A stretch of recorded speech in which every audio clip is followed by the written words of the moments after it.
Mike Pachelli here. Thanks for tuning into this lesson. I'll be talking about the Beatles recording of Hold Me Tight that they did on September 12th, 1963.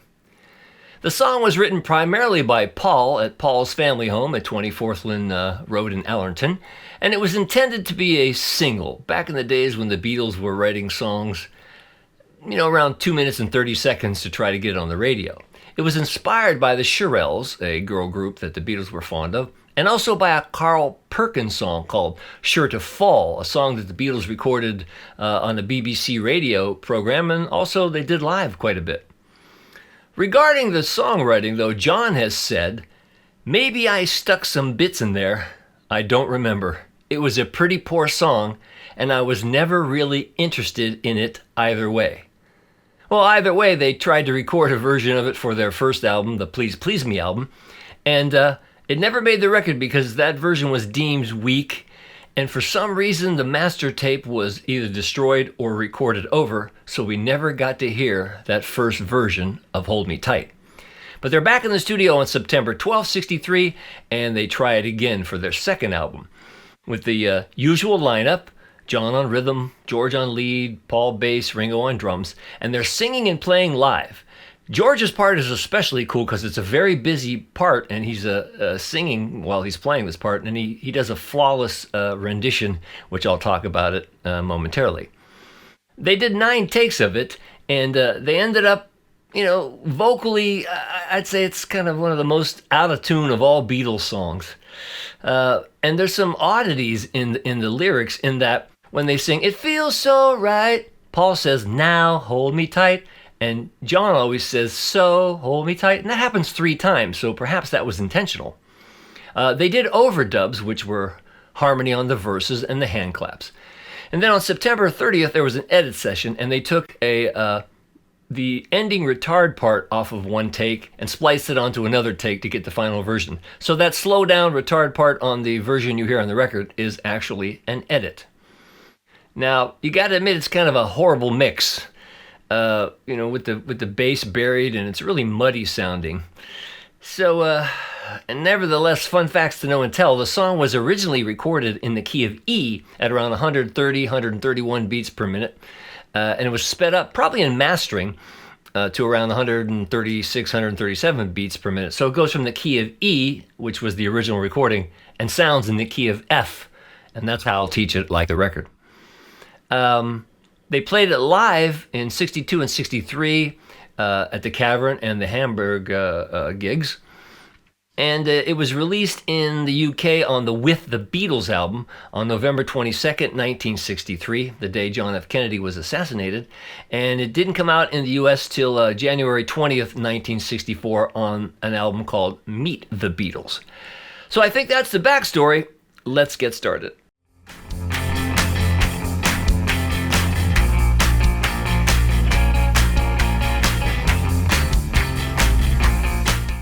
George Harrison is playing his Gretsch Country Gentleman on Hold Me Tight. This is a Gretsch Country classic, and I'm just plugged right into a roll-in cube to make my life a little simpler right now, but I'll distort it properly for the sound alike. But as I said earlier, the song was originally recorded in the key of E and then sped up to the key of F. So when George was playing in the key of E, it would look like this.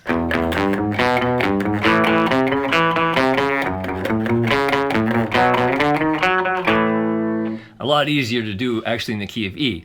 So a lot of those little half-step things, like when he goes, sometimes in the key of E he'd play and just bend. But let's play it like it sounds on the record, which is in the key of F, which is a little more difficult. But to do George's part, you'll play like root fifth of F.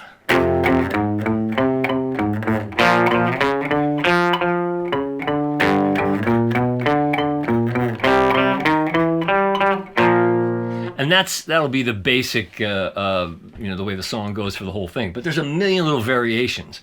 So at the very beginning, he gets to a C7 chord too. He'll be, and then the verse starts. So it's the usual little rock and roll thing that I just showed momentarily. In F to B flat G, C, hit a B flat. Repeat.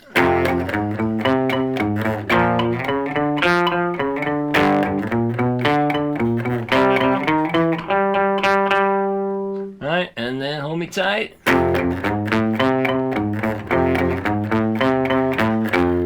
Goes from A to F to the B, on the B flat, like just root fifth, and a full B flat minor chord. Down to.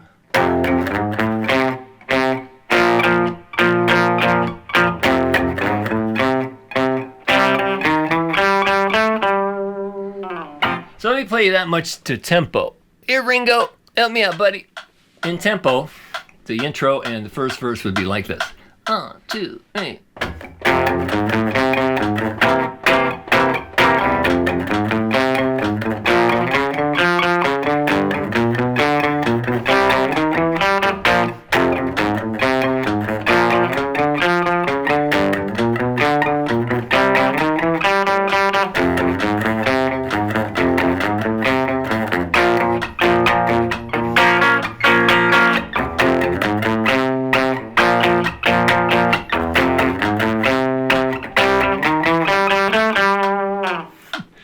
That's how you play it in F. Thanks, Ring. Second verse, just some variations again. I'll go nice and slow so you can see what it is. And the second verse would be like this.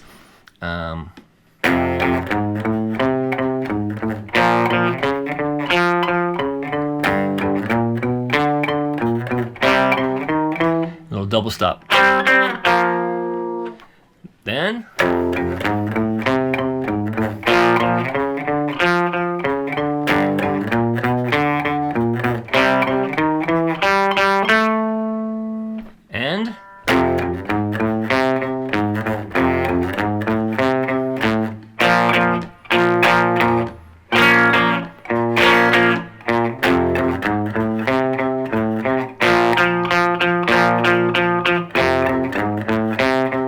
And then we're to the bridge.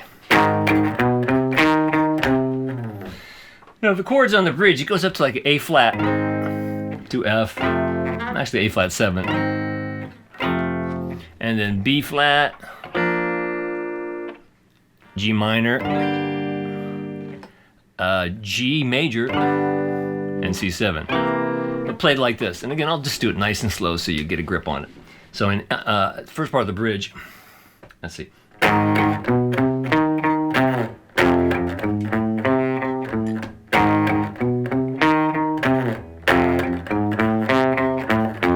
Alright, so I begin to the B flat.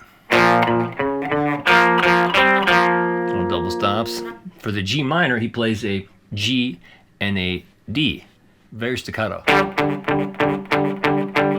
Then for the G major,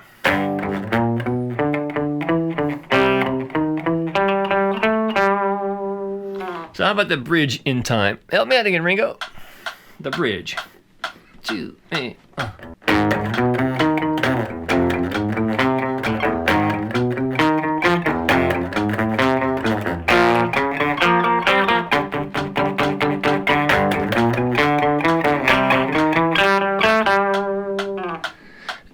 Thanks again, buddy. Why is he way up there? I don't know. And then verse 3, let me do verse 3 nice and slow. Verse 3 would be like this. See if I can read my own chart.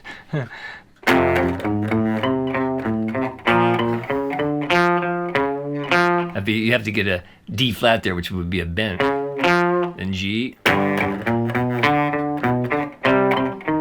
And then like a triad. Then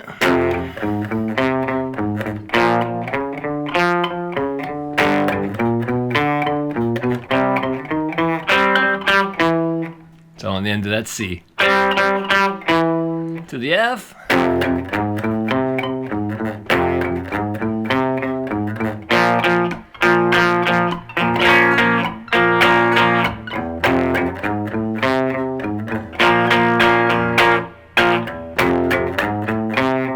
and there'd be another bridge.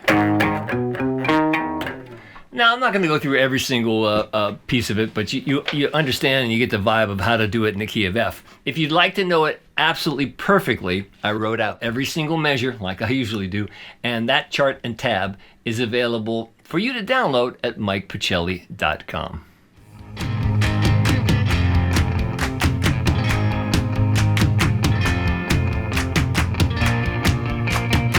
John Lennon is playing his Rickenbacker 325 on Hold Me Tight, a lot like this guitar, and they have the smallest neck you'll ever find. Difficult. If you're able to stretch like 8 frets, well, you're going to have trouble playing this little neck. But nevertheless, you'll need these chords to play the song. You'll need an F7,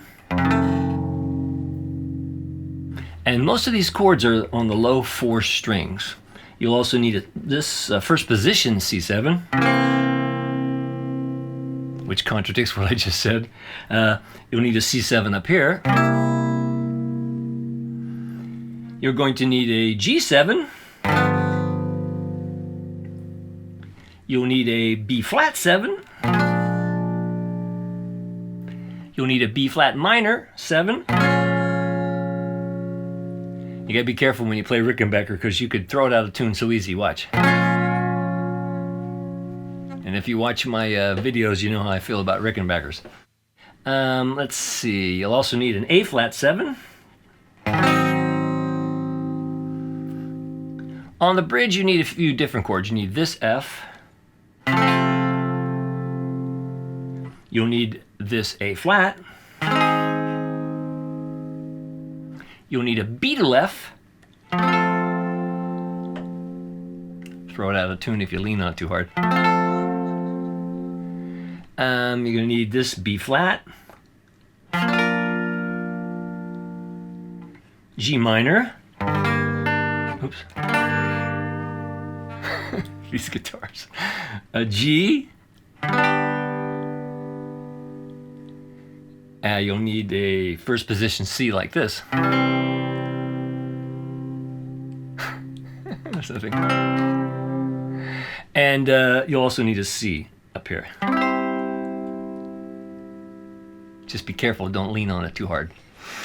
But for the most part, the rhythm is very simple, and it's a repetitive rhythm. It's 1, 2, 3, and. That's pretty much the rhythm that he plays the whole time, and it's such a John Lennon type cool rhythm, you know. It's just driving along, and it propels the song. Buried in the mix, you could hear it occasionally to figure it out. But this is what he was playing, and again, it really drives the song. So at the very beginning, he plays. It's a little different. He plays. No, it's the same pattern. He plays in the C7, just like that. And then for the verses, it's that same 1, 2, 3, and go through the chord changes. So it's like this. I'll play it slow.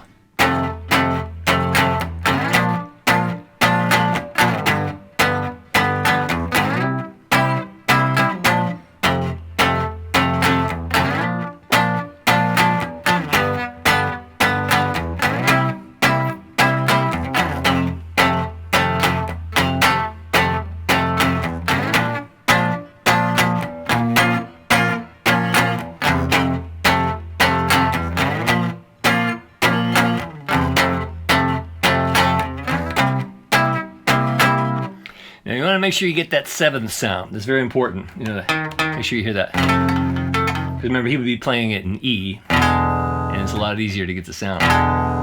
So just let me do that with Ringo in tempo one time. And these are pretty much what he plays on every verse. So I'll do the beginning intro, the 2-bar intro, and then a verse. 1, 2, 3, 4.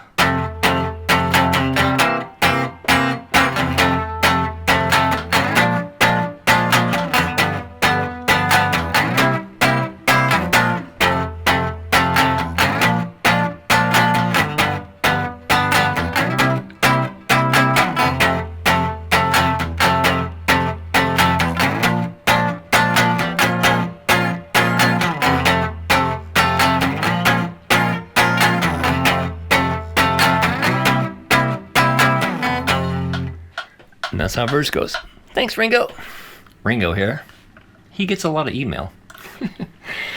Then on the bridge, John just plays whole notes. First he plays the F chord, you know. to the A flat, to the Beatle,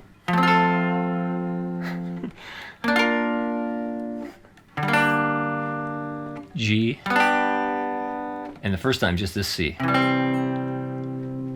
And then back to the rhythm.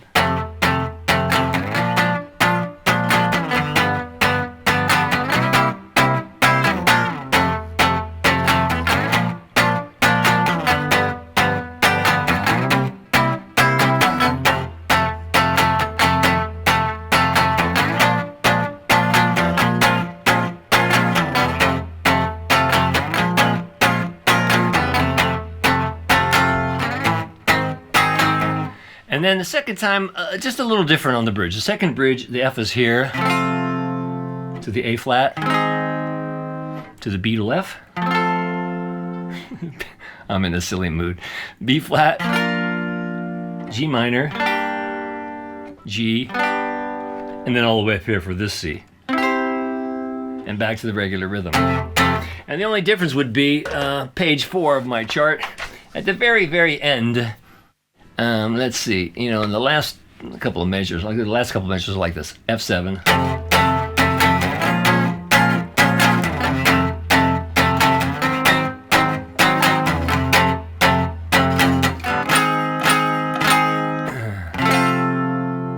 So he plays a straight A flat to an F. Or does he play the F up there? I think he plays it up there, actually. Charts and tabs at MikePachelli.com if you want to know exactly what John did. I wrote out every single measure.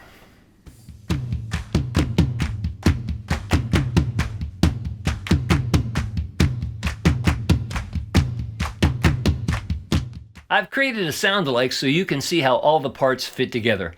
And I've taken some liberty with the guitar tones.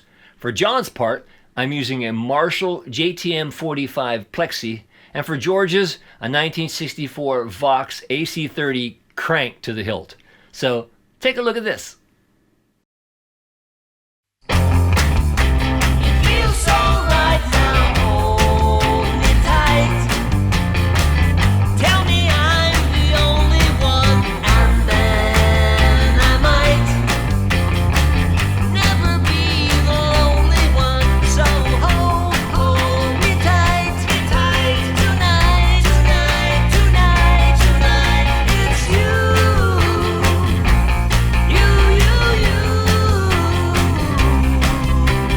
Hold me tight. Let me go on loving you tonight. Making love to only you. So hold me tight, tonight, it's you.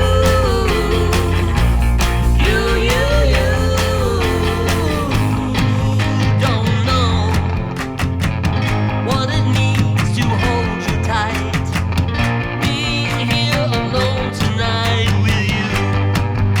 It feels so right now, hold me tight. Tell me I'm the only one, and then I might never be the lonely one. So hold me tight, tonight, it's you.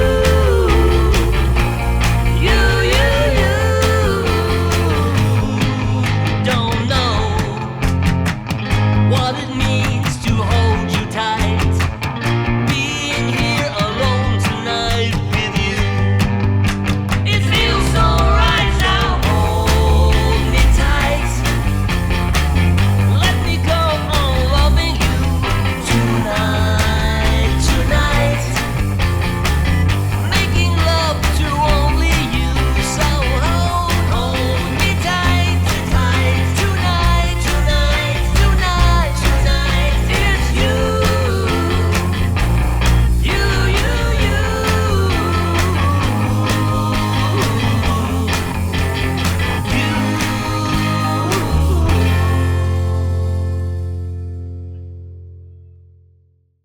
Now you can see how all the parts fit together. I suggest you learn John's part and George's part, Play along with my sound alike and you'll get it just like the Beatles. If you'd like to drop me a line, do so at mikepachelli.com. That's where the charts and tabs are available for all my video lessons. And if you would be so kind, please subscribe to this channel. So have fun playing this great old song, and until next time, I'm Mike Pachelli. Thanks for hanging out with me.